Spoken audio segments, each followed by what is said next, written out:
मैं अनिल कुमार सेठ, astrology, vastu and numerology expert. आज हम कर्क राशि वालों का वीडियो लेके आए हैं। उनका बृहस्पति गुरु ग्रह 30 जून 2020 को धनु राशि में प्रवेश करने जा रहा है, उसके ऊपर कैलकुलेशन लेके आए हैं।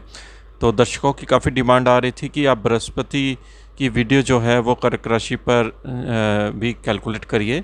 तो आज हमने बैठकर उस पर कैलकुलेशन करी है। तो कर्क राशि वाले जो है चंद्र प्रधान राशि होती है, सेंटीमेंट की राशि है। और बृहस्पति इनका जो है अभी तक 7वें भाव में शनि के साथ नीच भंग राजयोग होकर और नक्षत्र उत्तराषाढ़ा में चल रहा था।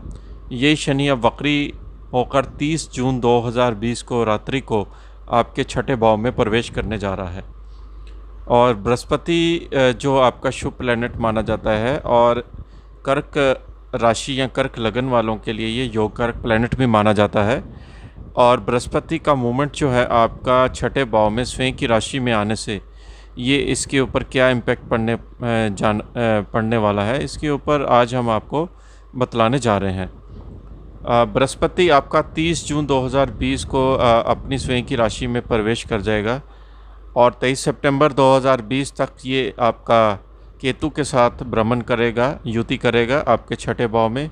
केतु ऑलरेडी छठे भाव में आपका चल रहा है और बृहस्पति भी साथ होने से बृहस्पति की पावर को ये इंक्रीज़ करेगा। राहु उसको देख रहा है सीधा। और बृहस्पति जो है वो 23 सितंबर के बाद धनु राशि में अकेला रहेगा और 18 नवंबर के बाद ये आपका दोबारा मकर राशि में प्रवेश कर जाएगा। मकर राशि जो होती है वो शनि प्रधान राशि होती है, तो नीच राशि में प्रवेश करने से फिर दोबारा से नीच भंग राजयोग शनि के साथ उत्पन्न करेगा। तो अभी जो आपको एक गोल्डन अपॉर्चुनिटी दे रहे हैं गुरु अपनी स्वयं की राशि में आने से आपके जीवन में बहुत बड़ा ड्रास्टिकली परिवर्तन भी होने जा रहा है। बृहस्पति जब भी आपका अपने स्वयं की राशि में आता है किसी भी राशि के किसी भाव में, तो उस भाव से रिलेटेड चीज़ों को शुभ फल में परिवर्तन कर देता है, क्योंकि बृहस्पति एक शुभ प्लैनेट है, उसकी शुभता में इंक्रीज़ हो जाती है।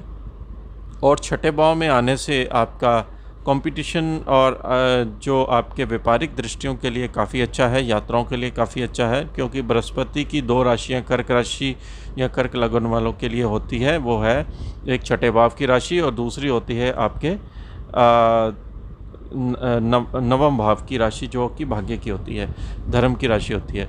अब देखिए नवम भाव का कारक ग्रह जब बृहस्पति आपके छठे भाव में स्वयं की राशि में आता है तो आपकी धार्मिक प्रवृत्ति को काफ़ी बढ़ा देता है। और दूसरी बात यह है कि आपका इस समय आपको शत्रुओं से सावधान रहना है, क्योंकि राहु आपका छठे भाव में देखेगा। हालांकि केतु और बृहस्पति की पावर को बढ़ा देता है और आपको जो हेल्थ में जो सबसे जो आपका वीक पॉइंट है होता है वो आपका लिवर है, वो आपकी डाइजेशन है, क्योंकि कर्क लगन वाले या कर्क राशि वालों की डाइजेशन बहुत जल्दी प्रभावित होती है। ये फूड या वाटर से रिलेटेड बहुत जल्दी प्रभावित हो जाते हैं। तो आपको अपनी डाइजेशन और लिवर से संबंधित बीमारियों पे ध्यान रखना है, क्योंकि मिल्ड मौसम में ये जो जैसे ह्यूमिडिटी बहुत चल रही है, इसमें अगर आप खाने पीने की चीज़ों पे परहेज़ रखेंगे तो आपका जो 2 महीने का टाइम है बृहस्पति का और मिल्ड मौसम का जो है वो भी आपका ये निकल जाएगा। और वायरस का टाइम है तो आपको मालूम ही है कि हमें जो है चीज़ों में परहेज़ रखना ही पड़ेगा। और बृहस्पति केतु का छठे भाव में आपके अगर आपने परहेज़ नहीं रखा तो आपको रोग के प्रति ये आगे ये जो बृहस्पति का प्रभाव है वो रोग में परिवर्तन भी हो सकता है। पानी की डिसीज़ में आपको जॉन्डिस वगैरह भी हो सकता है, थोड़ा ध्यान रखिए। कर्क राशि वालों का जो छठे भाव में बृहस्पति आ रहा है वो आपका जिन लोगों ने कर्जा लिया हुआ है बैंकों से, उनकी कर्जे की किस्त भी आप टाइम पे दे सकेंगे, क्योंकि स्वयं राशि में है। और जो लोग बैंक से कर्जा लेना चाहते हैं अपने एक्सपेंशन के लिए, व्यापार के लिए, वो भी अप्लाई कर सकते हैं, क्योंकि बैंकिंग सेक्टर के लिए भी बृहस्पति बहुत अच्छा शुभ प्लैनेट माना जाता है। छठे भाव में बृहस्पति आपके रिश्तेदारों के खाने में भी है, आपकी डिसीज़ में भी है, आपकी कंपटीशन खाने में भी है। तो छठे भाव के कई सेक्टर्स भगवान हमें कुंडली में इसको डिफ़ाइन किए हुए हैं, जिसकी वजह से स्वयं के राशि में होने से आपको इन चीज़ों में फ़ायदा दिखेगा, क्योंकि स्वयं की राशि में है। बृहस्पति जो है आपका 5वीं दृष्टि से आपके मेष राशि को देखेगा। मेष राशि आपकी 10th हाउस की राशि है। 10th हाउस की आपकी व्यापार की, प्रोफेशन की, राशि है। यहाँ पर आपके व्यापार में नई गतिविधियाँ शुरू होंगी। लॉकडाउन में कर्क राशि वालों के लिए जो व्यापार का प्रॉब्लम आई थी या उनका व्यापार में थोड़ी गति स्लो हो गई थी, वो तेज़ी से आपके बृहस्पति अब आपको शुभ अमृत दृष्टि से व्यापार में गतियों को तेज करेगा। आपके व्यापार में भी ये फ़ायदा करेगा और आप मेहनत से अपने व्यापार को दोबारा से उसी मकाम पर ले आओगे। अब बृहस्पति की अगर हम दूसरी दृष्टि की बात करते हैं तो 12th हाउस पे जाएगी। वहाँ पर राहु ऑलरेडी बैठा हुआ है।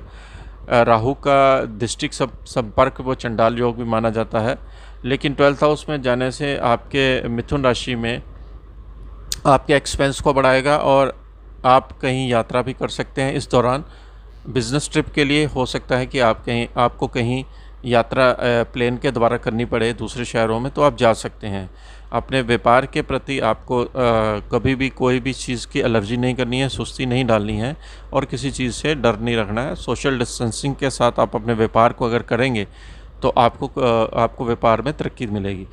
नौवीं दृष्टि अगर बृहस्पति की बात करें तो नौवीं दृष्टि आपकी जो पड़ रही है वो पड़ रही है सिंह राशि पर, सेकंड हाउस पे पड़ रही है।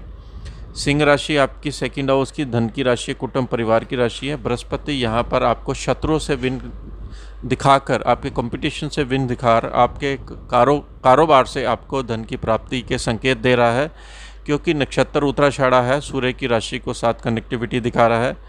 और दूसरे भाव का जो कनेक्टिविटी आपके छठे भाव के साथ हो रही है, तो ये अगर सिंह लगन से हम देखते हैं तो सिंह लगन से भी ये त्रिकोण की राशि बन जाती है, धनु राशि।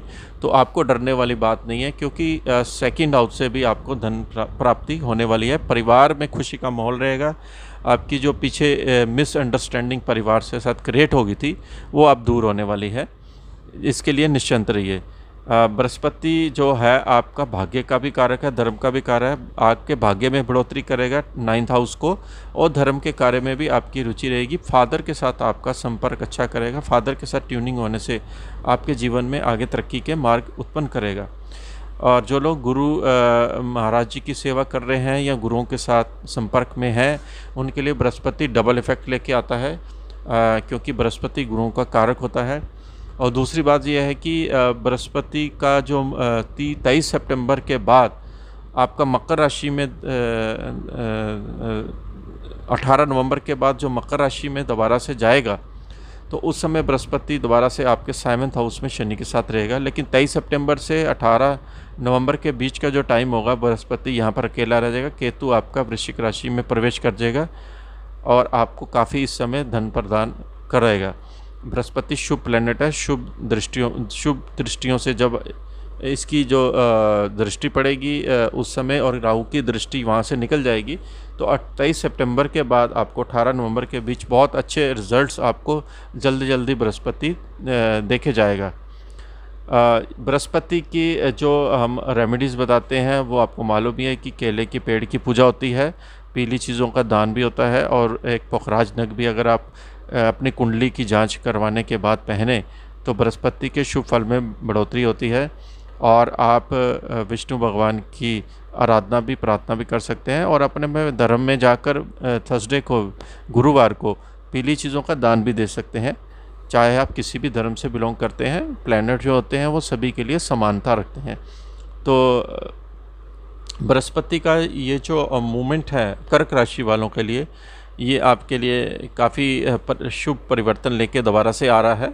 आपको एक टाइम गोल्डन अपॉर्चुनिटी बृहस्पति ने दी है, उसका आप लाभ उठा सकते हैं। और अपना कमेंट जो है यूट्यूब में ज़रूर डाला करें, आपको क्या क्या बेनिफिट्स होते हैं हमारे वीडियो से, क्योंकि जो हम वीडियो जो भी बनाते हैं बहुत बड़ी सिंपल तौर पे आपको समझाने की कोशिश करते हैं, ताकि आपका एस्ट्रोलॉजी में भी जो आपको कहीं पे भी समझ नहीं आती है वो भी आपको समझ आए। तो ये ज्योतिष के द्वारा हम आपको एक पॉजिटिव मैसेज भी कन्वे करते हैं कि नेगेटिव चीज़ों को अगर आप लाइफ में दूर रखेंगे तो पॉजिटिविटी जितनी क्रिएट करेंगे आपके जीवन में उतना ही बड़ा परिवर्तन आएगा। क्योंकि नेगेटिव चीज़ें क्या होती हैं, हमारे माइंड को प्रभावित कर देती हैं, जिसके द्वारा हमारे कार्यक्षेत्र और हमारे दिमाग में जब नेगेटिव चीज़ें रहती हैं तो हम नेगेटिविटी के कारण अपनी पॉजिटिव चीज़ों को उसका आनंद नहीं उठा पाते हैं।